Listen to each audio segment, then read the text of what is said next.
Back again for part 3. The last one was part 2. This is part 3. Advice for depressed, jobless older men by John L. DiCasso. American pluralism. Let's try a different subject now. Sometimes it's good to change the subject. Let's relax our exhausted emotions. Take a deep breath.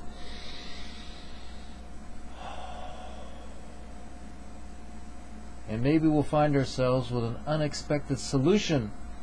Stick with me for a little while longer. We have too many choices in America. There are too many fast food restaurants, too many skin, hair, eye color combinations, too many blue collar and white collar jobs, too many collars, shirts, and colors in a crayon box. Are you still with me?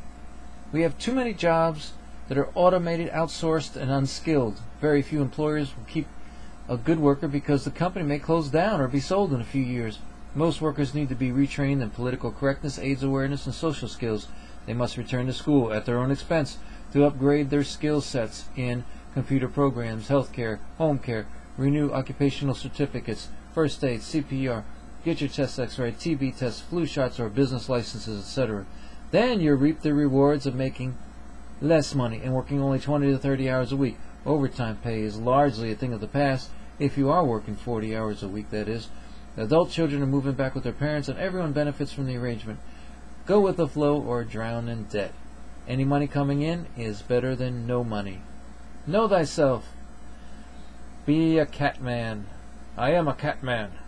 Cats simplify, eat, sleep, scratch, play, lick, eat, and sleep on something clean, soft, and folded and warm. Repeat the cycle. Do they care if someone calls them an underachiever? They'll scratch your eyes out. Even when they're hunting, they're playing. Watch the cat. Be the cat. Learn to be happier and banish depression. Do they feel guilty that they aren't helping you pay the bills? No. They know they're a good company for you, so they provide a valuable service. Don't let people underpay or belittle your worth. Cats don't judge you. They let you pet them and pretend to enjoy it. As long as you buy them food, they won't divorce you. Everyone and everything has a price. Get used to it, pay it, and move on. Panicking! Panicking is similar to depression. They're both overreactions to life. Who cares what people might think about us? Be drunk with attitude. You are not the job, you're the cat man. The animal is called the cat, and the man who imitates them is the cat man. Cats have no guilt that lasts more than an hour after you've scolded them. They selfishly want to enjoy their lives to the fullest, whether they deserve it or not.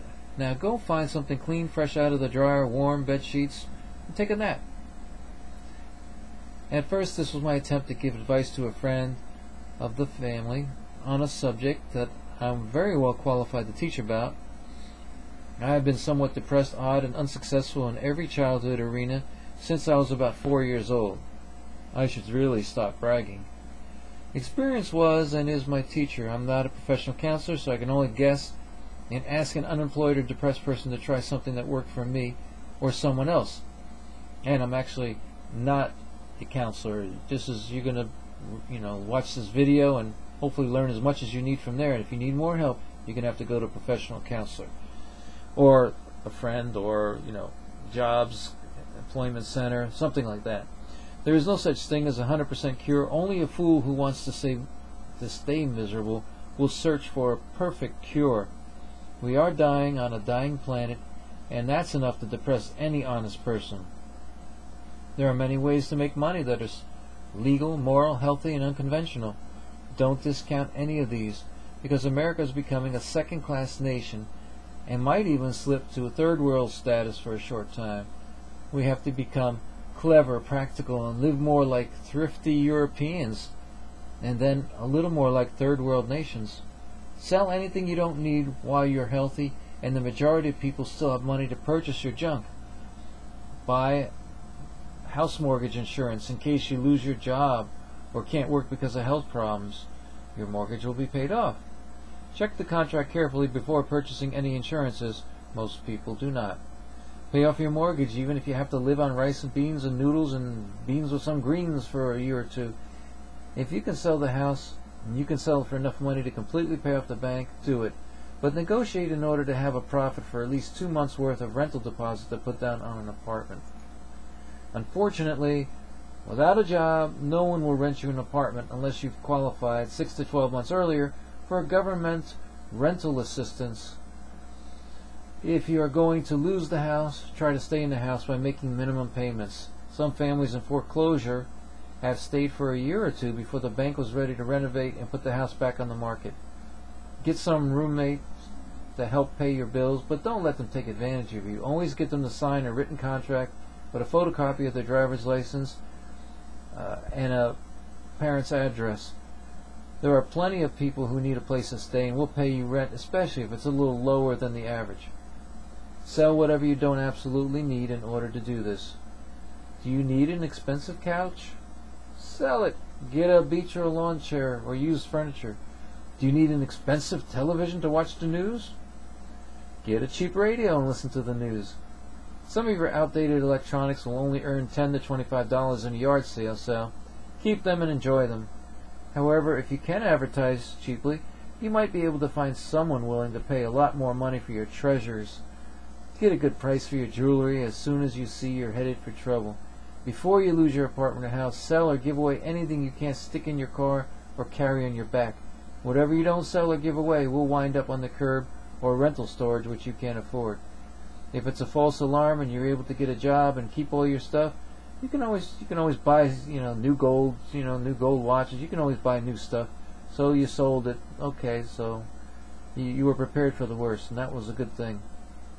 If you're going back home to your parents, ex-wife, friends, or cousins, offer them or their children a television, computer, furniture, family jewels that they would have inherited at your parents' death or at your future death. Ask them if you can bring some of your things or what they want you to bring for yourself. If you are good at cleaning, cooking, gardening, walking the dogs, flea combing the cats and dogs, fixing the dripping faucets, mowing the lawn, doing the shopping, picking up the medications to the pharmacy, etc., then help out while you're waiting for an interviewer to call. Even if you take the day off from your job search, stay out of the house so they still think you're trying. If you discourage them, they may think you will drown them in debt because you really don't want to work anyway. What does all this have to do with depression? A little financial security and a little money in your pocket will go a long way to curing the blues and reducing anxiety. Food can also be very comforting, so make sure you have food before you spend your money on something foolish. Positive actions, any actions, will get you out of bed and help to lessen your depression. You'll meet more people, have more to talk about, and you'll eliminate some of the clutter in your living space. If you have to move, maybe you won't have to pay for an expensive moving van or borrow or rent a friend's pickup truck to move junk that you really didn't need. Some people are born with a tendency to depression, pessimism, negativity, hating themselves, and attracting ostracism. If you make people laugh, they won't mind as much.